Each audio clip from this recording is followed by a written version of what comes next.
नमस्कार, अंतर्राष्ट्रीय खबरों के हमारे इस बुलेटिन में आपका स्वागत है। मैं हूं चंद्रशेखर जोशी। इस बुलेटिन में हम आपको रूबरू करवाते हैं दुनिया भर की हलचल से। तो आइए शुरुआत करते हैं और सबसे पहले देखते हैं अंतर्राष्ट्रीय सुर्खियां।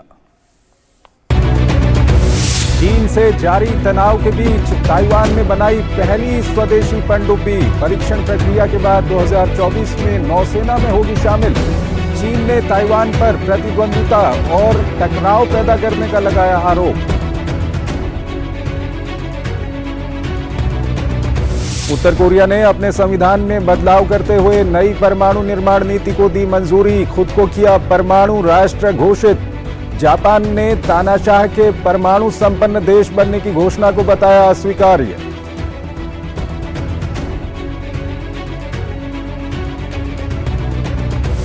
नागोर्नो काराबाग के अलगाववादियों ने अपनी प्रशासनिक व्यवस्था खत्म करने की घोषणा की। 1 जनवरी 2024 से काराबाग पर अजरबैजान का होगा पूर्ण नियंत्रण। अलगाववादी सरकार के पूर्व प्रमुख वर्दयान को लाया गया बाकू। रूस ने आर्मीनिया में मानवीय सहायता जारी रखने का भरोसा दिया।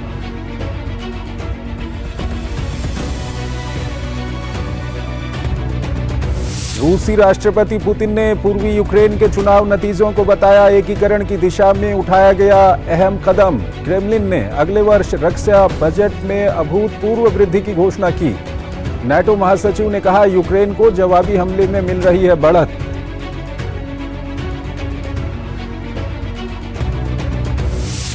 यूक्रेन युद्ध से उपजे हालात के बीच महंगाई के मोर्चे पर जर्मनी के लिए राहत भरी खबर। सितंबर में मुद्रास्फीति की दर में आई भारी कमी। ऊर्जा की कीमतों में कमी के चलते महंगाई दर घटकर पहुंची 4.5%।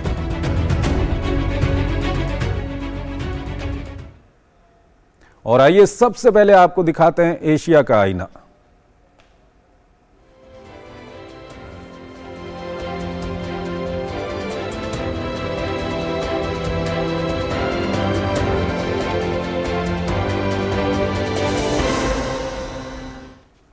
चीन और ताइवान के बीच सैन्य और कूटनीतिक तनातनी का दौर जारी है।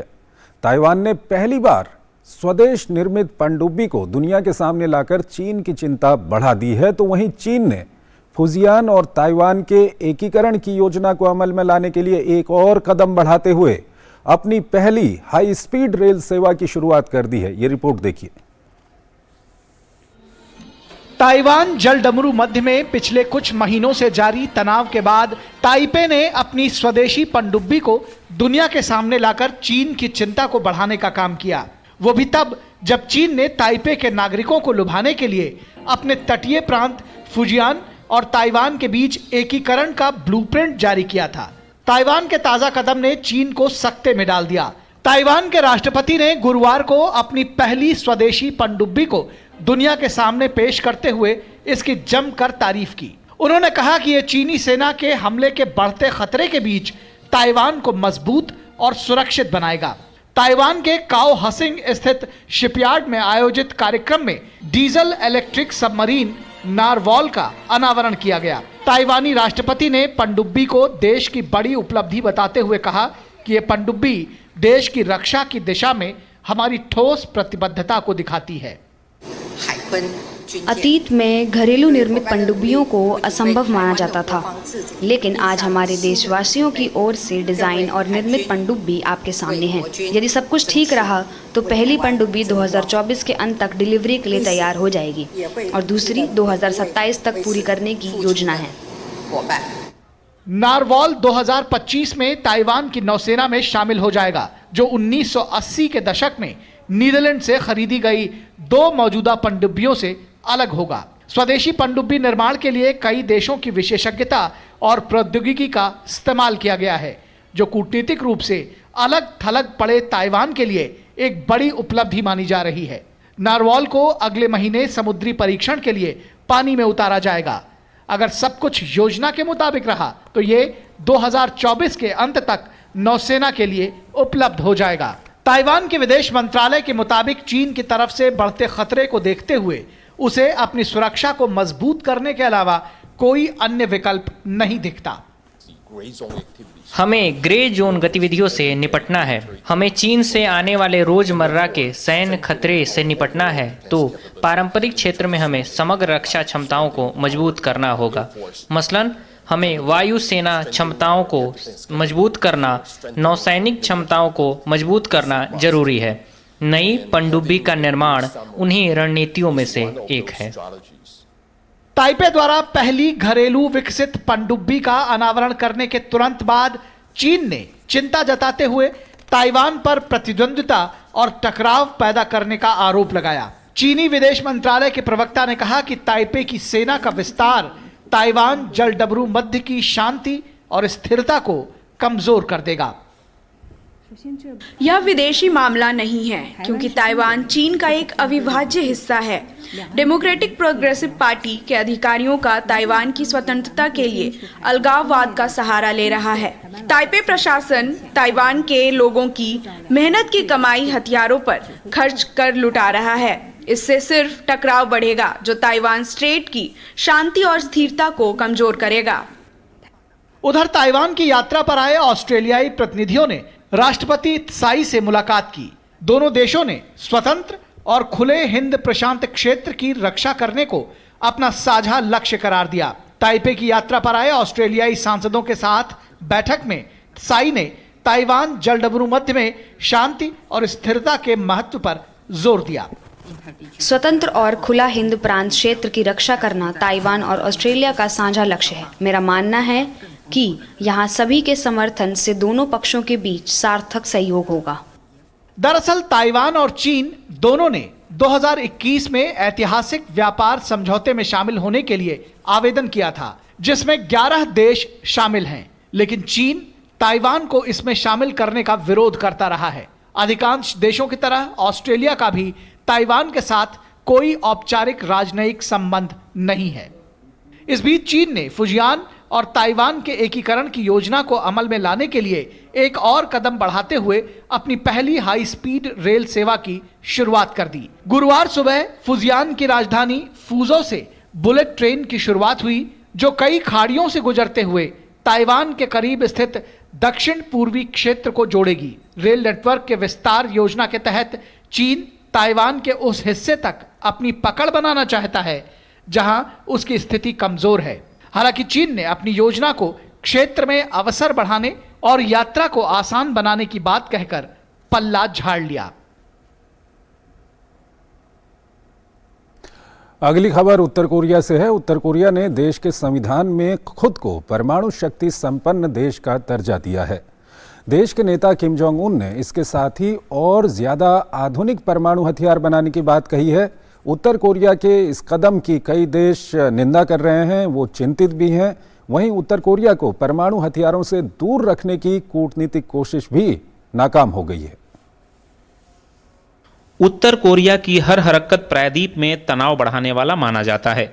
तानाशाह द्वारा गुरुवार को की गई घोषणा से न सिर्फ कोरियाई प्रायद्वीप में तनाव बढ़ने की आशंका बढ़ गई है, बल्कि वैश्विक स्तर पर भी सभी देशों को चौकन्ना कर दिया है। किम जोंग उनके खुद को परमाणु संपन्न देशों का दर्जा देते हुए संविधान में संशोधन किया है।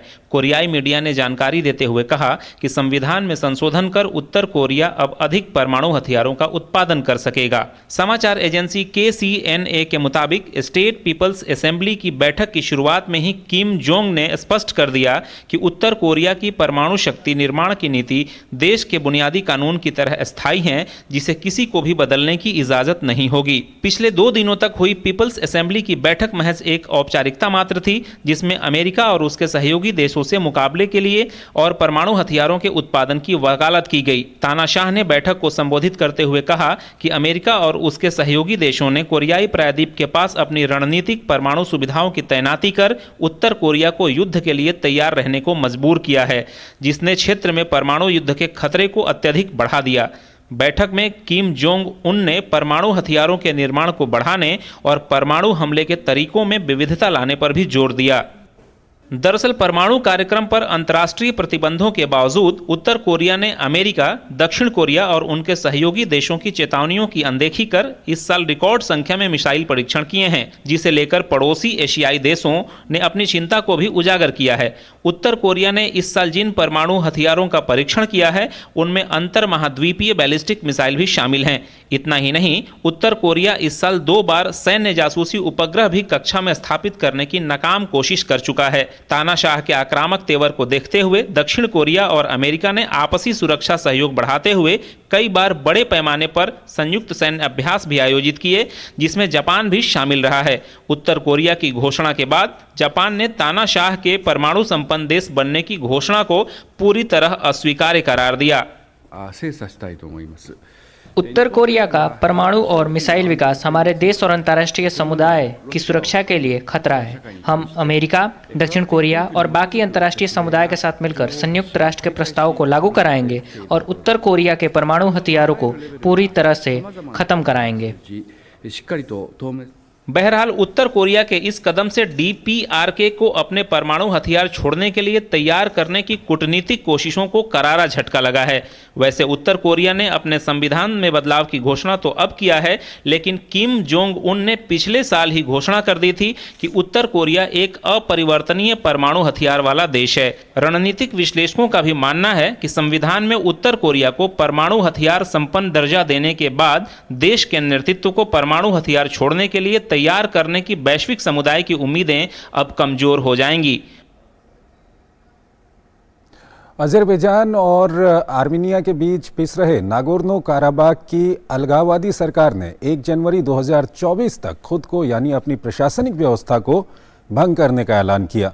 दरअसल अजरबैजान ने अपने से अलग हुए क्षेत्र पर पूर्ण नियंत्रण हासिल करने के लिए आक्रामक कार्रवाई करते हुए नागोर्नो काराबाख में जातीय आर्मीनियाई सैनिकों से अपने हथियार डालने के साथ अलगाववादी सरकार से खुद को अलग करने के लिए कहा था। नागोर्नो काराबाख में स्वघोषित प्रमुख सैमुएल शाहरामनियन ने एक डिक्री पर हस्ताक्षर कर इसकी घोषणा की। नागोर्नो काराबाख पर लगभग 30 वर्षों तक अलगाववादियों का शासन रहा है।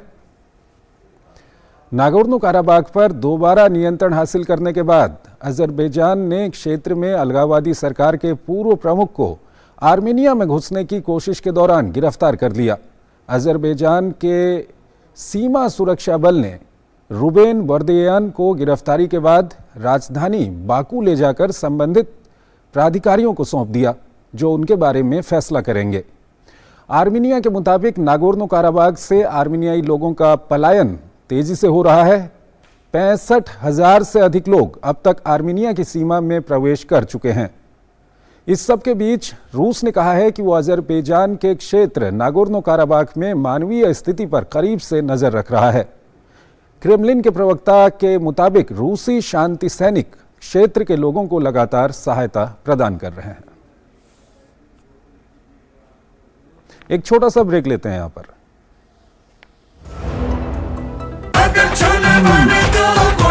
गोल्डी छोले मसाले, जहाँ जाए रिश्ते बनाए, जहाँ जाए रिश्ते बनाए, गोल्डी मसाले। चाची, कल्याण भव, सुखी भव और सबसे जरूरी आशीर्वाद आयुष्मान भव। वो तो मोदी सरकार सबको दे रही है। देश के धनी आदमी जिस प्रकार से आरोग्य की सेवा प्राप्त कर सकते हैं, अब मेरे देश के गरीब को भी वही सेवाएं उपलब्ध होनी चाहिए। शुरू हो रहा है आयुष्मान भव अभियान 17 सितंबर से। आयुष्मान आपके द्वार का तीसरा चरण। मोबाइल से ही बन जाएगा आयुष्मान कार्ड। आयुष्मान मेला आयोजन, जहां कई बीमारियों की होगी मुफ्त जांच और इलाज। अंगदान शपथ पंजीकरण, जिससे हमारे बाद भी किसी और को मिले जीवन। रक्तदान शिविर और आयुष्मान सभा का आयोजन। इन सुविधाओं का लाभ उठाने नजदीकी आयुष्मान हेल्थ और वेलनेस सेंटर पर जाएं। अब होगा जन जन आयुष्मान। बहुत हार्ड वर्क करते हो, मेरी तरह स्मार्ट वर्क करो। क्यों? लॉटरी लगी है? लॉटरी समझो, शेयर मार्केट की एक मस्त स्कीम में इन्वेस्ट कर रहा हूँ, गारंटीड हाई रिटर्न्स आएंगे।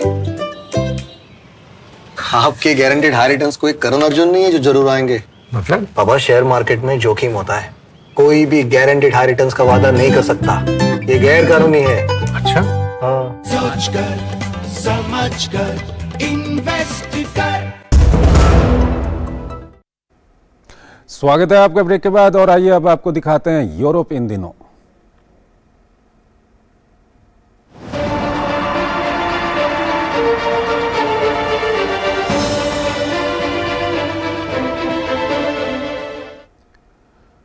रूस और यूक्रेन युद्ध में दूर दूर तक शांति की कोई राह नहीं दिखाई देती। रूस ने यूक्रेन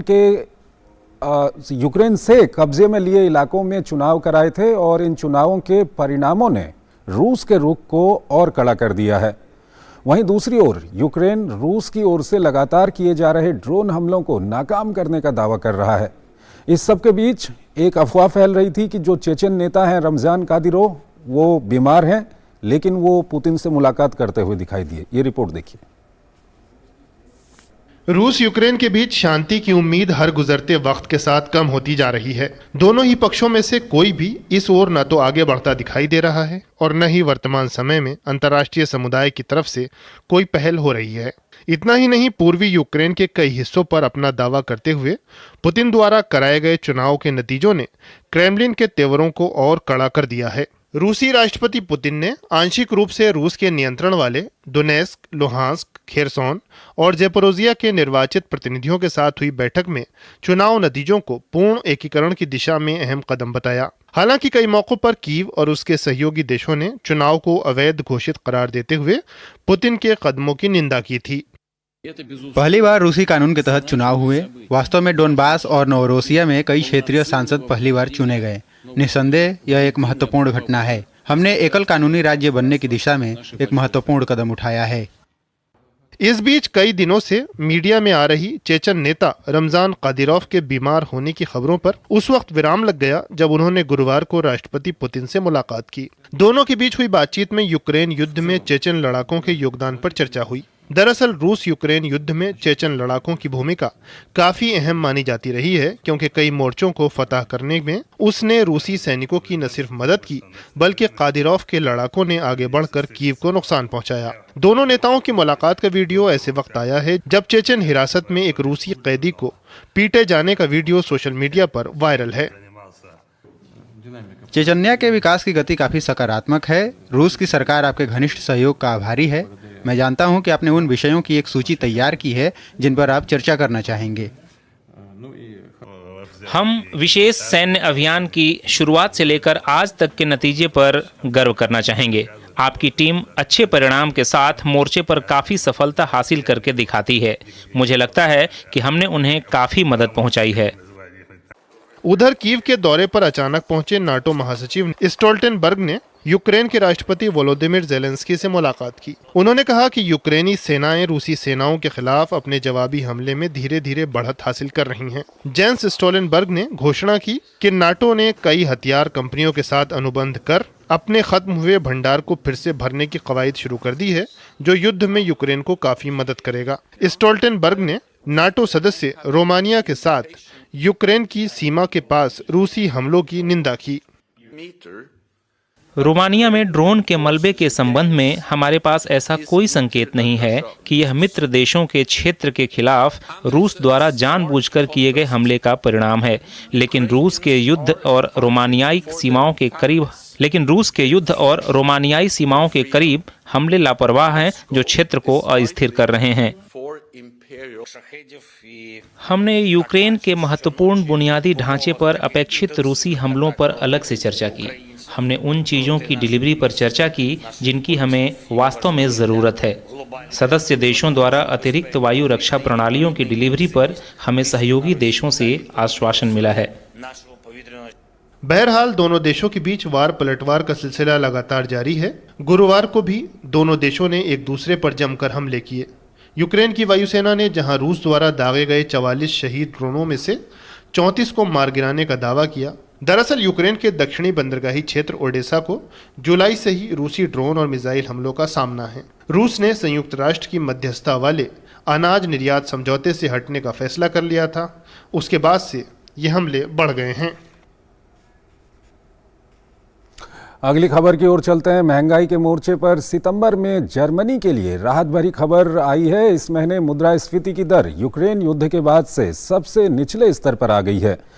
इससे जर्मनी की अर्थव्यवस्था के पटरी पर आने के संकेत दिखाई दे रहे हैं, जबकि यूरोप की शीर्ष अर्थव्यवस्था मंदी से उभरने के लिए अभी भी संघर्ष कर रही है। पिछले साल यूक्रेन पर रूस के हमले और उसके बाद महत्वपूर्ण गैस निर्यात में कटौती से ऊर्जा संकट पैदा हो गया था, जिससे यूरोप में उपभोक्ता वस्तुओं की कीमतें काफ़ी बढ़ गई थी। लेकिन हालिया आंकड़े आशाजनक हैं। राष्ट्रीय सांख्यिकी एजेंसी डेस्टिटिस के प्रारंभिक आंकड़ों के अनुसार मुद्रास्फीति इस महीने 4.5% पर आ गई, जो कि पिछले महीने यानी अगस्त में 6.1% थी। चलिए अब आपको दिखाते हैं विश्व संस्कृति।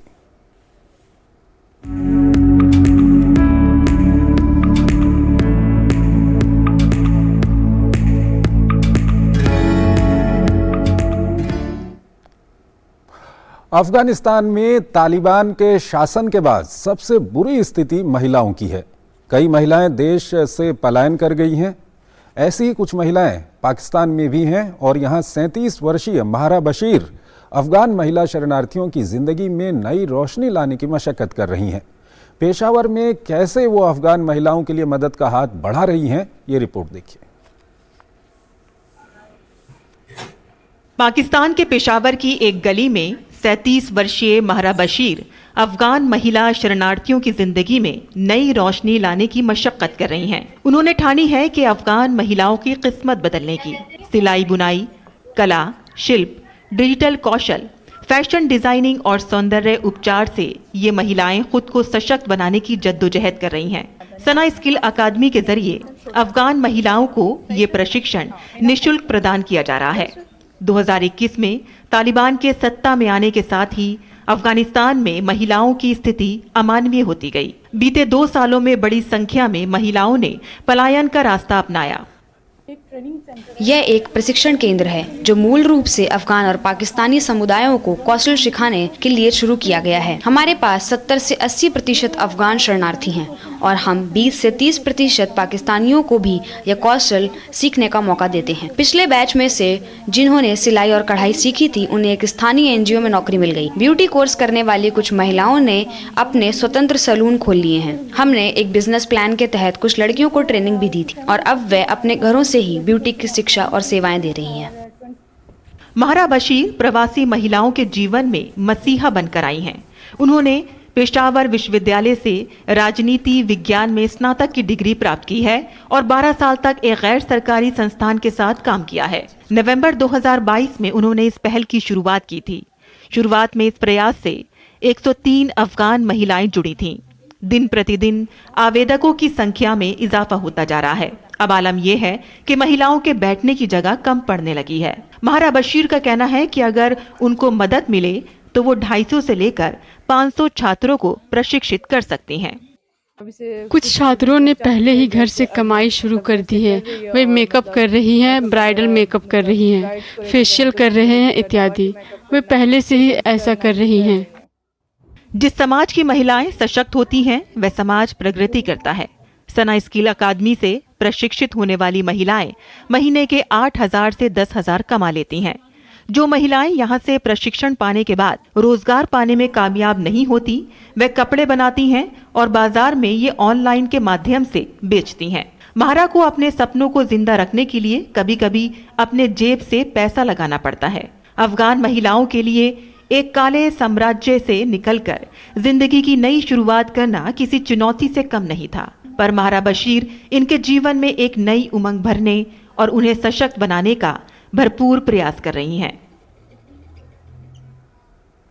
तो अंतर्राष्ट्रीय खबरों के आज के हमारे इस बुलेटिन में फिलहाल इतना ही। आप हमारी पूरी टीम को इजाजत दीजिए, लेकिन जाते जाते हम आपको कुछ और अंतर्राष्ट्रीय खबरों के साथ छोड़ के जा रहे हैं फटाफट अंदाज में। नमस्कार।